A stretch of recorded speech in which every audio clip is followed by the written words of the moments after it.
Hello world, how are you? Don't answer, you'll just look like a maniac. I got a wee YouTube message last week from RL712 wanting to know my opinion on Toonstruck related things. Here's the message.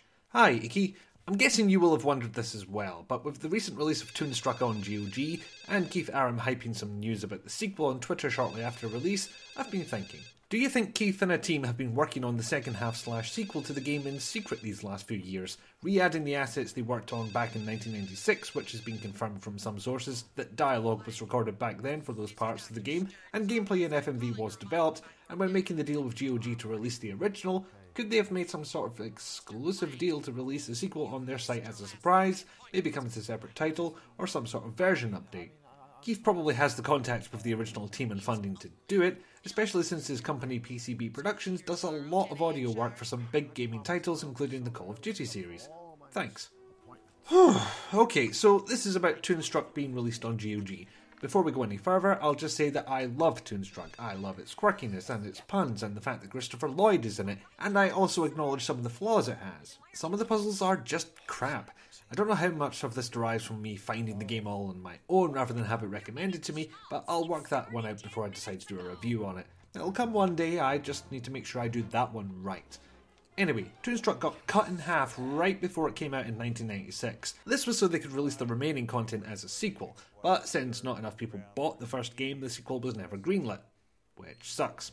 Supposedly all the assets for the sequel / second half of Toonstruck still exist. The issue was rights. To answer something right off the bat, I don't think the sequel was being worked on before the rights were secured. If you don't get the rights in the end, that's time and effort gone to waste.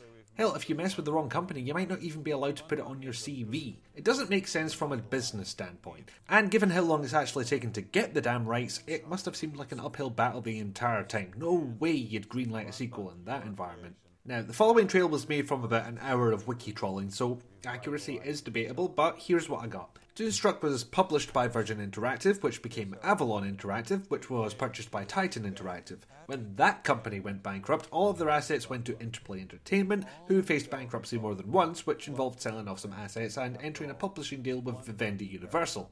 So, where did that leave the rights to Toonstruck? Not a damn clue.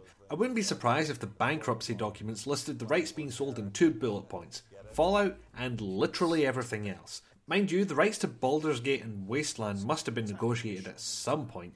More likely than not, the rights to Toonstruck were bundled into one or more of those deals. And into this murky sea of paperwork comes Keith Aram, who worked on Toonstruck as Director of Digital Audio, Recording Engineer and Sound Designer.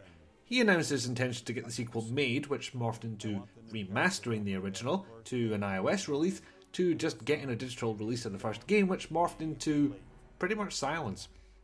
Despite all the positivity coming from the Toonstruck 2 Facebook group, I was secretly giving up hope. And then one day it came out. Just came out. I may have squeed. At work.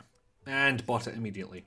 As for what the release actually is, it's not the sequel, it's not a remaster, it's just the original running under ScumVM. In other words, what all us fans have been doing for years. But £6.69 for a classic game where the money is at least going somewhat to the right people? Yes, I like that. Sounds good to me. As for what comes next, well, some people are reporting that Keith Aram teased a sequel or remaster after the game went live, but if you pull the meaning out of the actual words he put out, all you get is, a thing will happen soon. That's it. What I think they're going to do is wait and see what the sales figures are before they do anything. If they don't see much interest, they may not see the point in continuing down this path. It's a cynical way of thinking, I know, but Keith Aram isn't just going to throw in the acre of fat ducats at this. He's got a whole company of people and their livelihood to think about, so bear that in mind. And I know a Kickstarter campaign has been suggested several hundred times, but again, interest. You need enough people to make the Kickstarter successful if you want to see the funding. Sales figures might be used to judge the level of interest and whether or not a campaign would be worth it. So, remaster?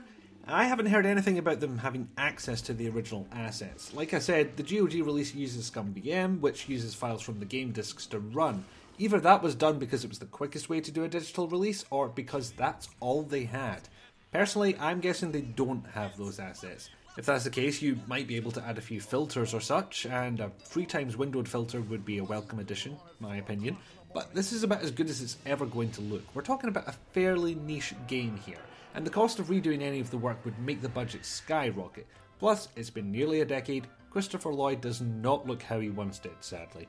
Refilming isn't really an option, and I know some of you think refilming might not be necessary, but let's avoid filling the comment section with spoilers, okay? Okay. But here's a suggestion. Make a remastered version that includes everything else you possibly can.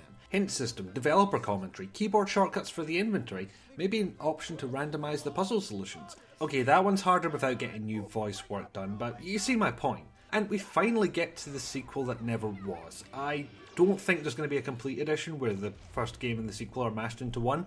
They've got the first game released for sale already. It would be kinda dickish if they made us pay twice. Maybe if they gave discounts to people who bought Toonstruck already, that might work. I think it's more likely that they would simply create the sequel, just get it done at long bloody last and put that out. I think they've started this one off right though. There's an expectation when you have a game on GOG to say, this is the game that I remember. It's not a big remaster unless it's labelled as such, it's getting the game running on modern systems. That's all people want, that's what they expect. We wanted Toonstruck on there, it was on the wish list, it's still higher in the Google search results than the actual selling page for Toonstruck is, but never mind. So to me it makes sense that they've covered that base and then they can get onto the sequel or a remaster as and when they can. The other thing is, there's a chance some enhancement might be done here. What generally happened with a game like this is they started with high quality production assets such as film or high-res artwork. These were then compressed down to what would actually fit on a CD, or 2 in the case of Toonstruck. I wonder how many of the CDs they were planning to ship on in the first place. 4? 5? Anyway, it depended on what you could fit on a CD and what would actually fit on a screen.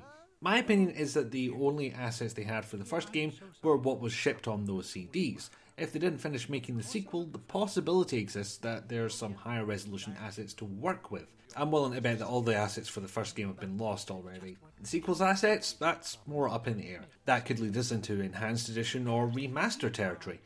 If you can call it a remaster when it's for a game that never came out. Okay, let's get away from this train of thought, it's too confusing. Personally, I would be fine with them releasing the sequel as it was intended to be back in 1996. Run it under ScumVM if you have to, we know that works. If they do make a sequel, they may very well broker an exclusive deal for GOG. For all we know, that's happened already, it's not on sale anywhere else. And if it had to be exclusive somewhere, I'm happy for it to be on GOG. But, as I said, I think it's really going to depend on the sales of Toonstruck. Nobody's going to pour bottomless funds into this. I'd love to see that sequel, but being the rights holder doesn't mean you have to use it. If Keith Aaron wants to go balls deep and throw all his money into a labour of love, that's fine. If it's not justifiable in his opinion, that's fine too. It's his money and it's his life. Well, I think that covers everything. Sequel will depend on sales, they'll probably release the sequel separately, it might be enhanced compared to the original depending on the quality of the assets they've got. Okay, thank you very much for listening. Thank you to RL712 for sending in that message. I might do more of these as more big questions come in. Little questions I can just answer on their own and maybe shove them together in a big video. But if you want a big question answered like that, you can message me on YouTube, you could ask me on Twitter, the Facebook page. I've got a Tumblr as well, probably still active. I can't remember. I keep forgetting to look at it. There's also my email address, me@ikifu.com, me@ikifu.com, and hell, even the YouTube comments, maybe I'll have a look at those for once. Actually, my YouTube comments aren't that bad. I'm not popular enough to get evil people coming in. Okay, thank you once again, and I will see you whenever the next video comes out. Bye. Please, I need you to help us finish the cutifier so that we can end Nefarious's reign of terror and make the world a